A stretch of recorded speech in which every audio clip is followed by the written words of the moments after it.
And are you refreshed? I am. Good. You're ready to continue? You are ready to continue? Yeah. As I just told our friends here, I picked up Neil's book, Conversations with God for Teens, the other day. And what he apparently had done, he had asked a group of teenagers, if you could ask God any question, what would it be? And he got a whole bunch of questions, and then he responded back to that. And so I just thought it'd be great fun to hear, because they're great questions. And I'd love to hear what your responses would be. Because your God is smarter than his God? No, I think my God's almost as much fun as his God. He's got a fun God too, however. Yeah, they're both a lot of fun. Esther hasn't heard any of the answers. I've never read anything to any of his books to her. But she's heard these questions, so I did read the questions. But here we go. First one was, what is the purpose of life? Joy. Thank you.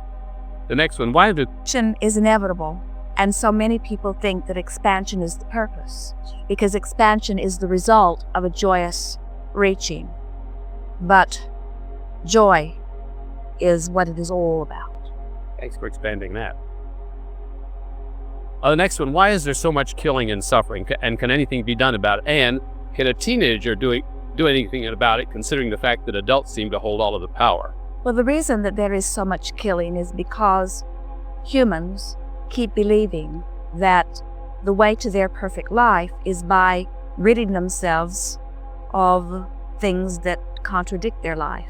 And so, rather than reaching for a vibrational adjustment, they are eternally, it seems, trying to control conditions.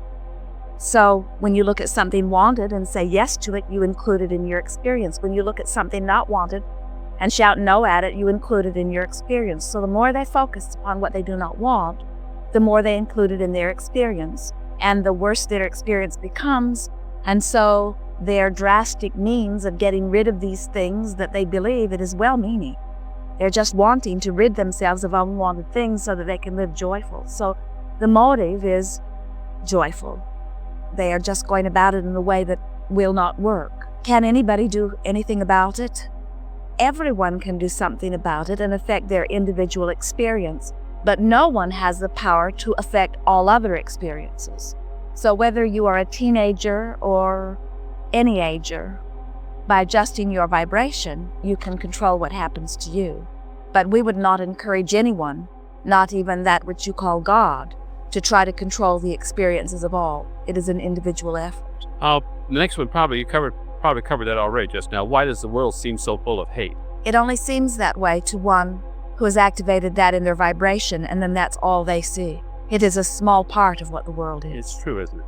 Why aren't all of us born smart? One of them asked. You are all born with the ability to attract infinite intelligence on any subject.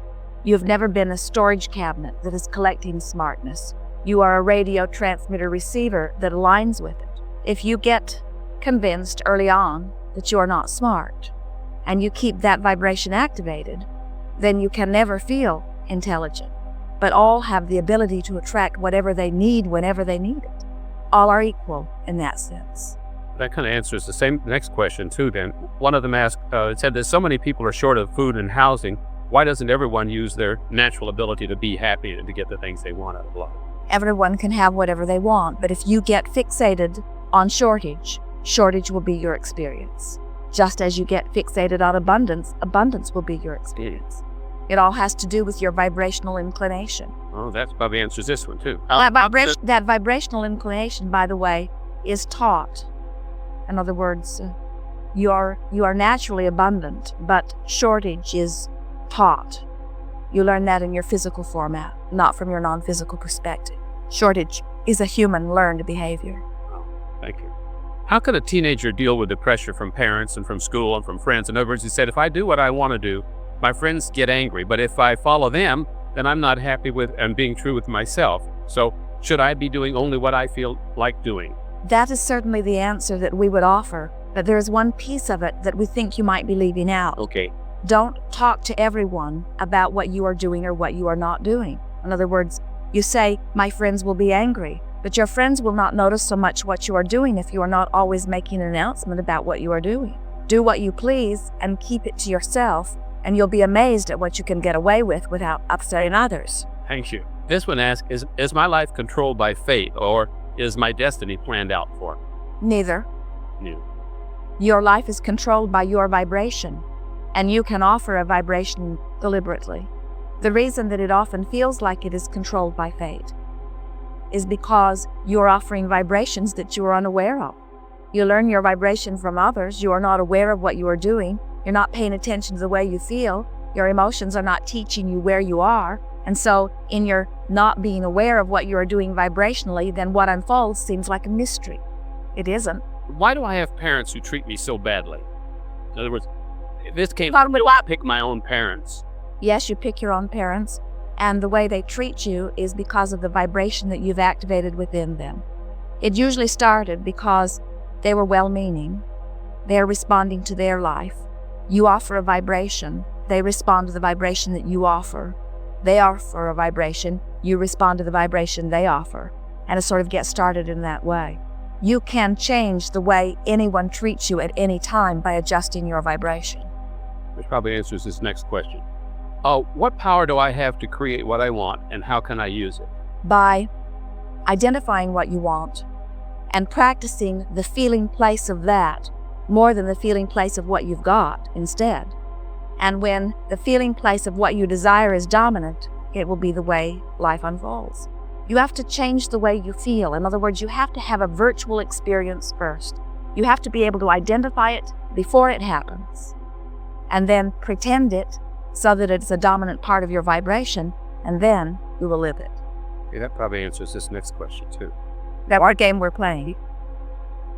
It feels funny over here. It does feel strange. Okay, why don't our parents let us teenagers be who we want to be instead of how they want us to be? I want more freedom, but my parents don't have enough respect for me to really listen to what I have to say. What can I do about it? Think about the vibration that you have activated there. As you say, my parents do not have respect for me. That's the vibration you've activated. They can't give you anything other than that.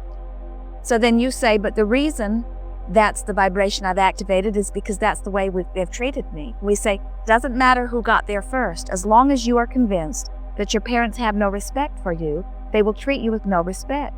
You have to pretend they have respect for you and activate that vibration, and then they will have more respect. Teenagers are like most everybody else, thinking somebody else should do something about this. If we were you, we'd do it. Okay, speaking of do it, what's the purpose for a teenager's desire for sex? You're born with it. The purpose of it is to expand the human population. It's like the desire for food and the desire for water. It's an innate desire built into you to assure the longevity of your species. The follow-up on that would be, and is it wise to wait till I'm married to have sex? If that's when the impulse first hits you. Okay. Oh. Okay. Why are my parents so embarrassed about their bodies and about sex? They've been taught. In other words, it is part of that socialization.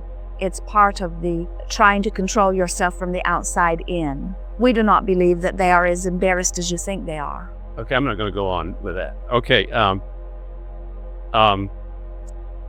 okay, this one says... It's hard to ask someone else's question, isn't it? Good point. I've just realized that I'm mostly attracted to people of my same sex, and so I've concluded that I'm gay at this point. But how can I explain my feelings to my family? And should I explain? It is not so important whether you explain your feelings or not, and truly explaining them will not mean that they will understand them. Right. It is important that you find vibration. We'll begin again on that.